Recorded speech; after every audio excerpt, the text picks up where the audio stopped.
Adobong bibi. Let's begin. In a hot pan, maglagay ng mantika. Kapag mainit na ito, igisa na natin ang minced garlic hanggang maging light brown ang kulay nito. Once our garlic releases its aromatic fumes, that's the time we add the sliced onion. Ituloy lang ang panggigisa until translucent. Then, add the red chilies and continue sauteing for a few seconds.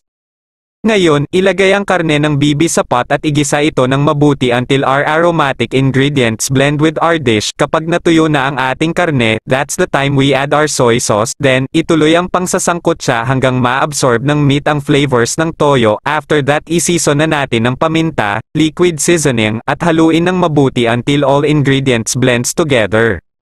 Next, magdagdag tayo ng tubig sa ating lutuin hanggang sa level ng karne ng bibi. Pagkatapos, haluin ng mabuti at idagdag ang mga dahon ng laurel, and let it simmer in low-medium heat for 1 hour or until meat becomes tender.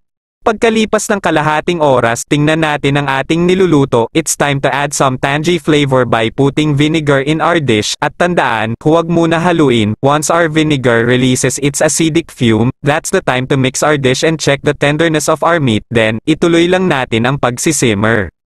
Finally, our patience has paid off. Ang ating adobong bibi ay luto na at handa nang i-enjoy.